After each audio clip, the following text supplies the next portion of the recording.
Welcome to the Financial Flossing Podcast with Ross Brannon, guiding dental professionals to a brighter future. Ross Brannon is a financial advisor who knows it's not just about your teeth. He helps dental practice owners protect and maximize today's cash flow to plan for tomorrow's cash needs. Find him at rossbrannon.com. On the show, he brings together experts to help dental professionals looking to make smart money decisions to grow their income, turn their retirement goals into reality, and improve their lives. And now, here's your host, Ross Brannon. Welcome to the show. My guest today is Diana Wu. At Issaquah Premier Dental, Issaquah dentist Diana Wu, DDS, provides a full range of general dentistry services to patients of all ages.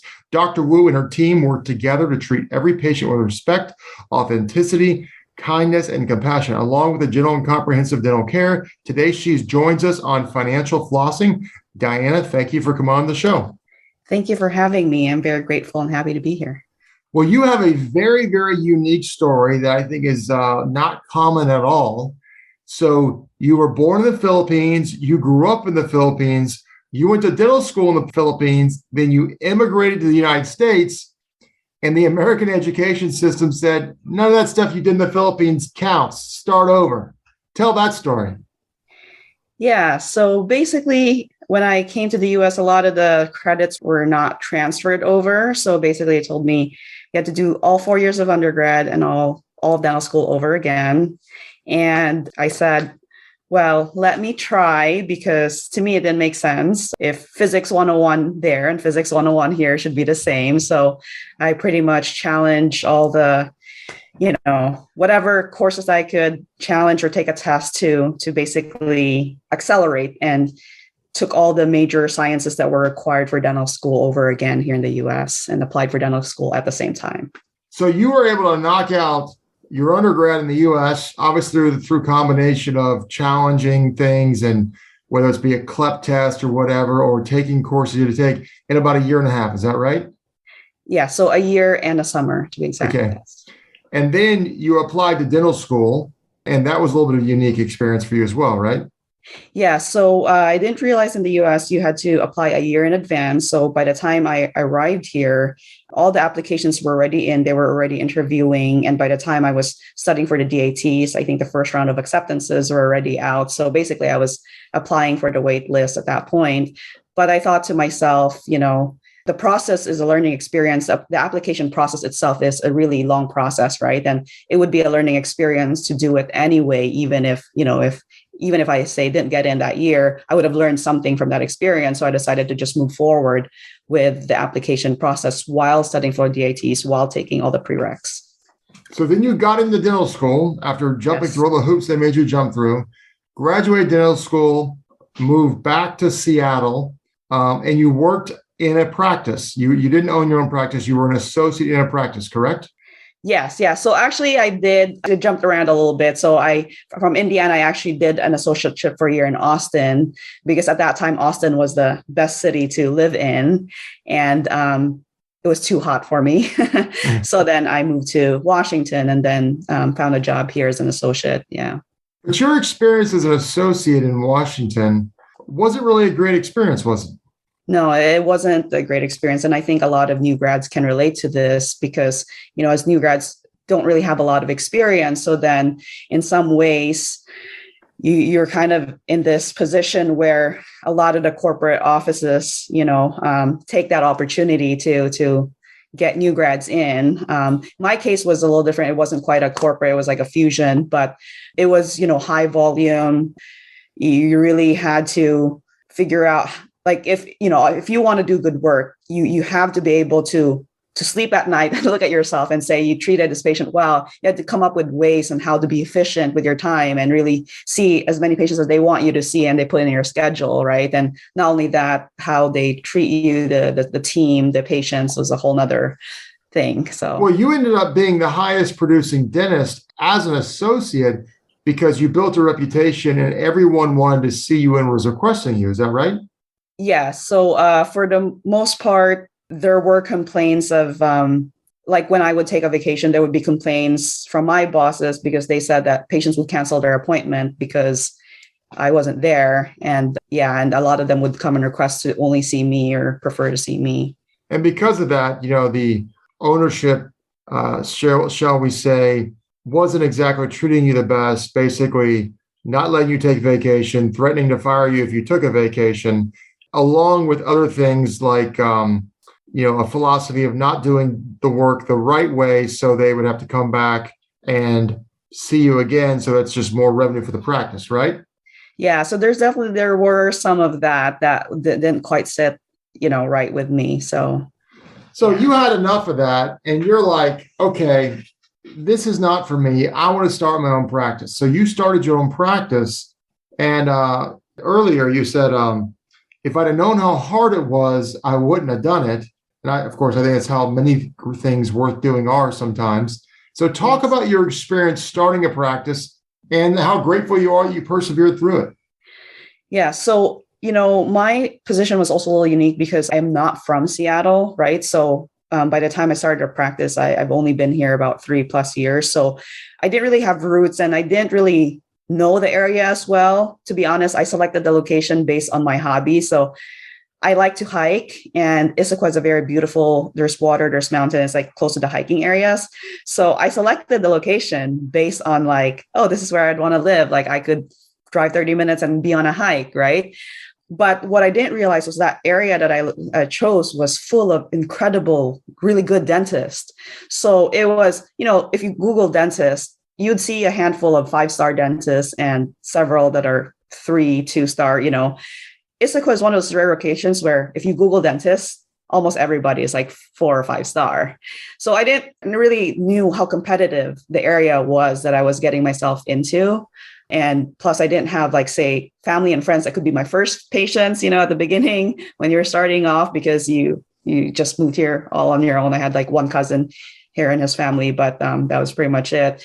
But yeah, I mean, what people don't tell you is how hard it is to build everything from scratch, from the designing the patient experience, but most importantly, finding a team. I think that was the hardest thing that I had to go through, was finding team members that really match with my values and my culture, right? Because it's easy to settle hiring, with team members, but then, and I think that was what was so challenging for me, was I wasn't really willing to settle. Like if I found that person wasn't a good fit, I'd rather find the right person now than, okay, yeah, I have help now, but it's not really a good fit. And I knew sooner or later that it wasn't going to work out, right? So with the shortage of staff in the area, that was really, a challenging thing. But just all the work that you put in, it's like a 24/7 as a business owner versus as an associate. It's a very huge change.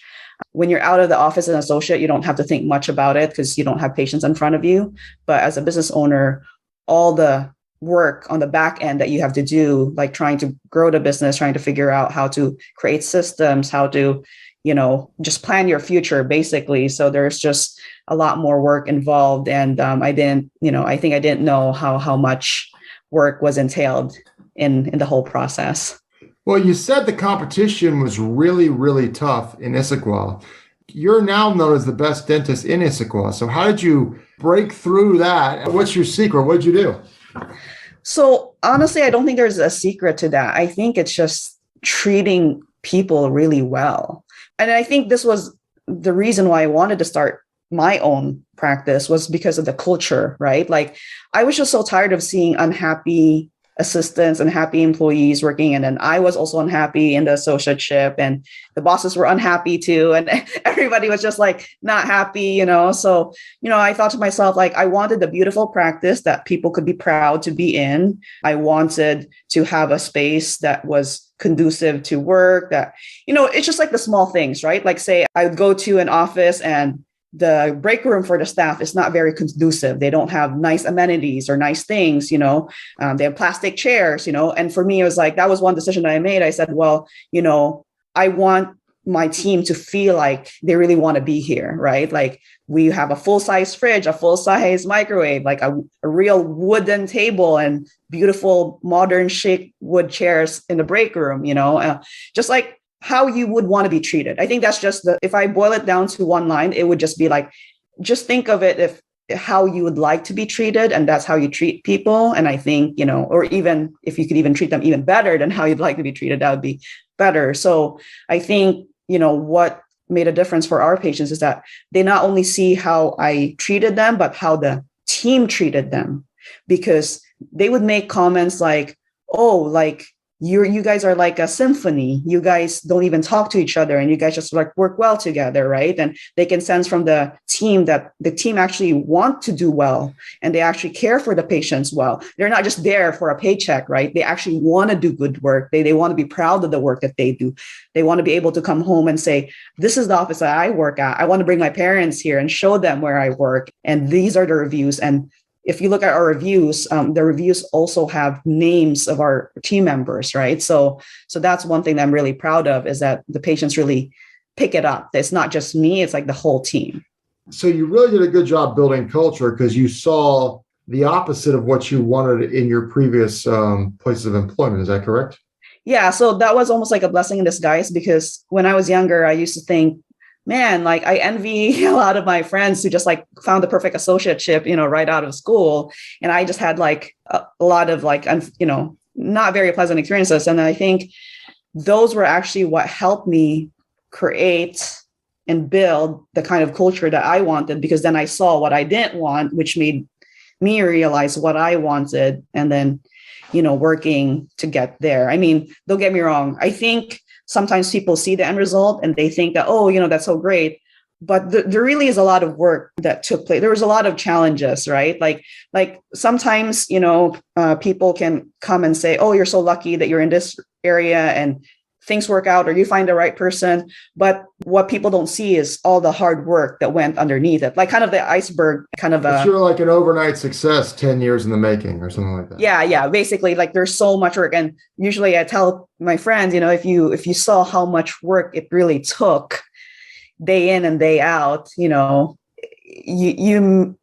most people would turn around in a second and not go that route, because you really have to persevere through it. Like you had said, you just have to stick through it, because, it's not uncommon to have thoughts of doubt, or if you did the right thing, or, why did you get yourself into something like this, and having, just the belief and, supportive partner that believes in you, and, these things, it really helps, right? That it's what gets you through and kind of helps you push on.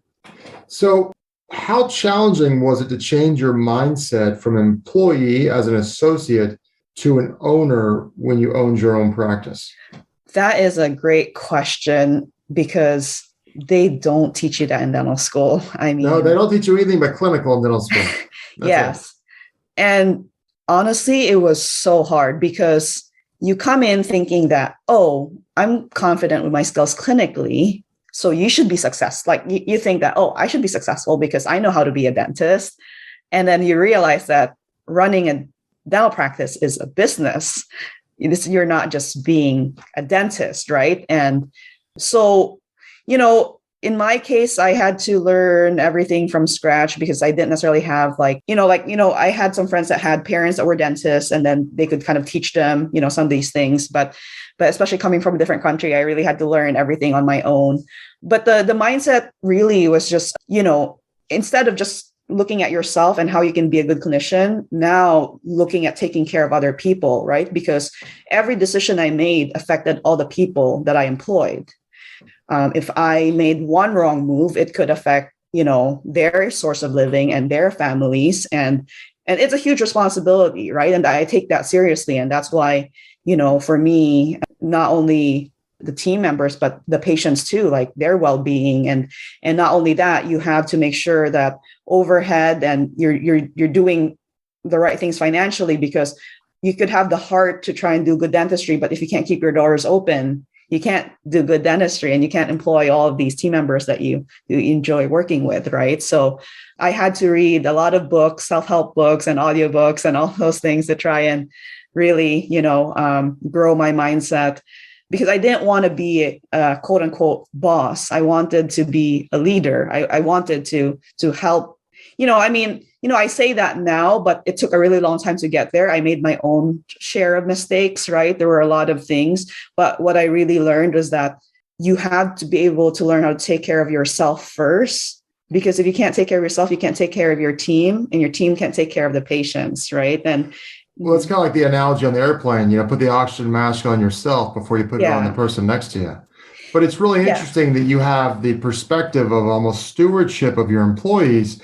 And I don't think a lot of people have that, but you're carrying the responsibility of providing a place of employment and providing an income for your employees. So any decision you make has ripple effects.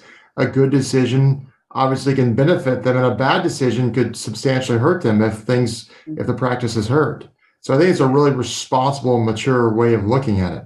Yeah, I think, I remember the early transition, when you're younger, people invite you out, go eat out or things. And, it almost was a shift where that if it's a work day the next day, I'm going to choose not to go or not to have that one glass of wine, because whatever you do affects, the rest of your team. Right. Yeah.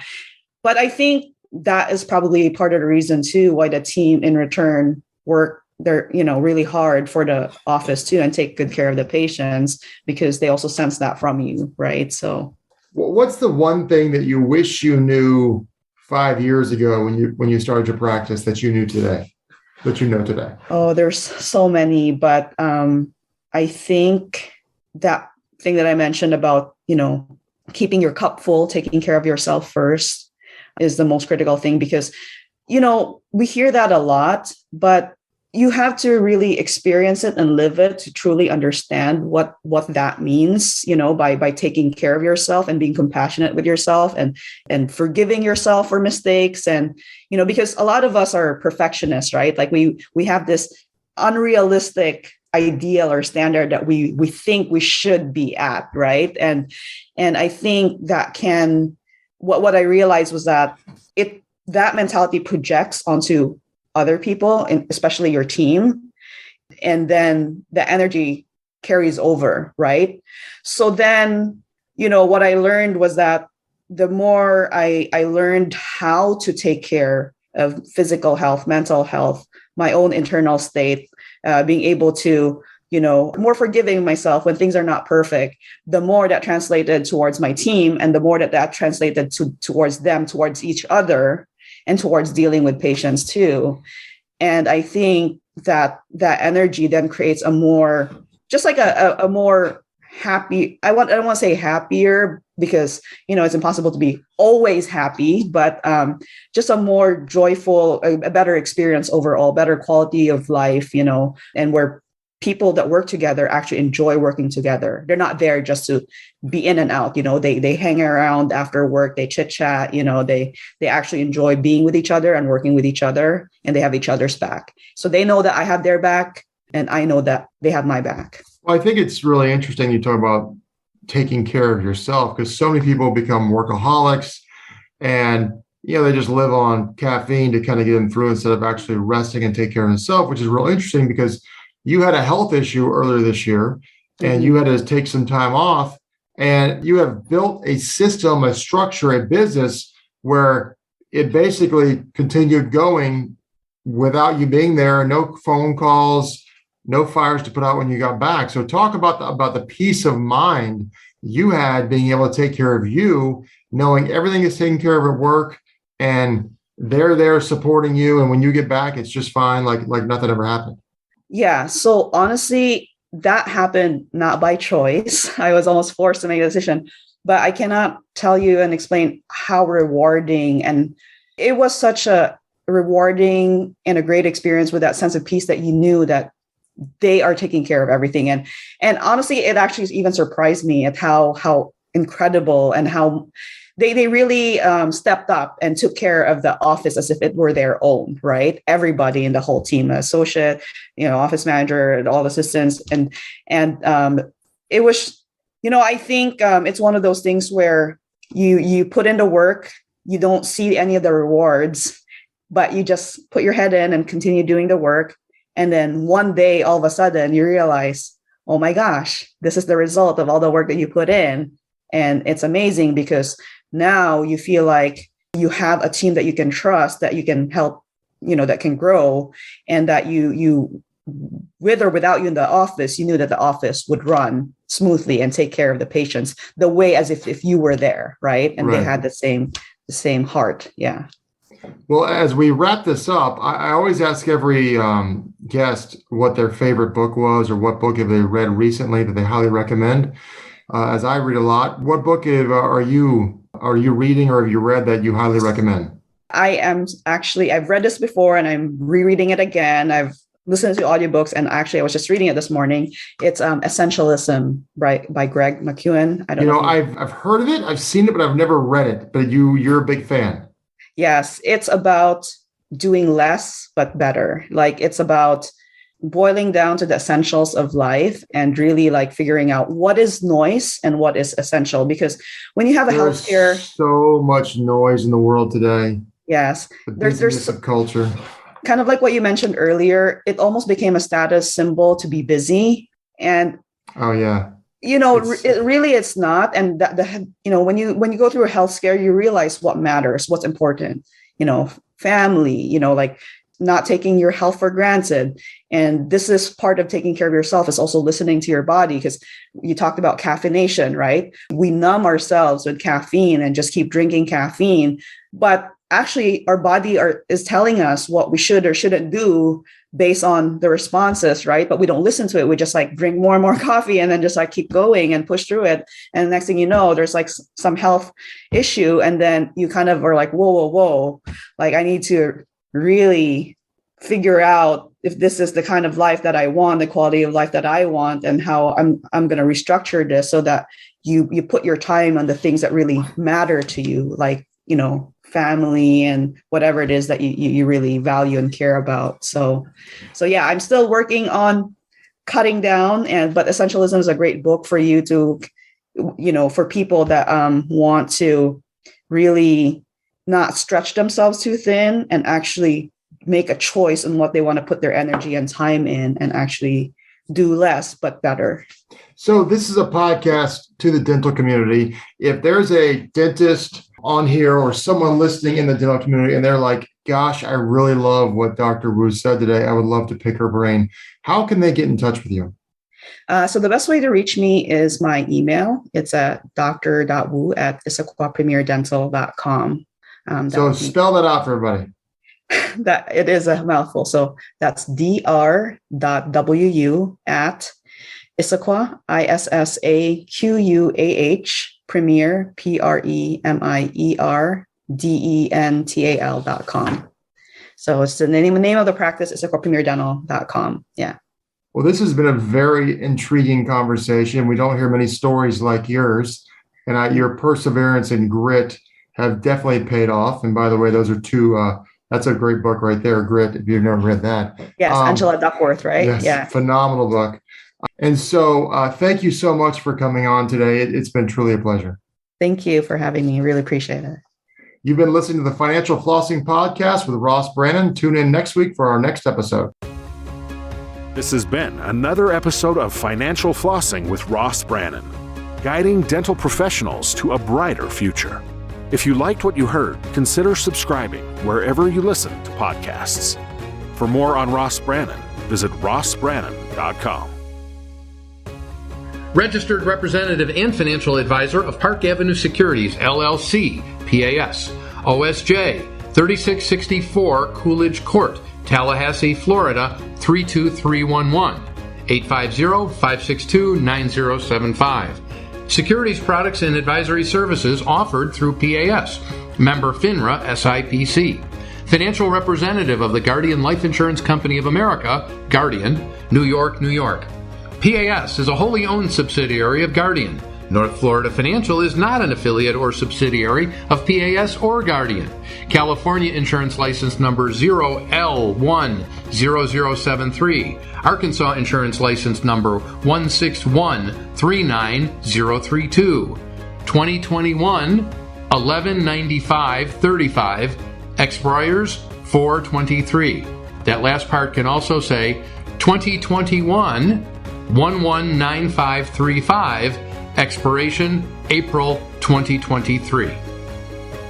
This podcast is for informational purposes only. Guest speakers and their firms are not affiliated with or endorsed by PAS, Guardian, or North Florida Financial, and opinions stated are their own. Ross is a registered representative and financial advisor of Park Avenue Securities, LLC, PAS, OSJ, 3664 Coolidge Court, Tallahassee, Florida, 32311, 850-562-9075. Securities products and advisory services offered through PAS, member FINRA SIPC. Financial representative of the Guardian Life Insurance Company of America, Guardian, New York, New York. PAS is a wholly owned subsidiary of Guardian. North Florida Financial is not an affiliate or subsidiary of PAS or Guardian. Arkansas Insurance License Number 161-39032. California Insurance License Number 0L10073. 2022-134-496, expiration 0324.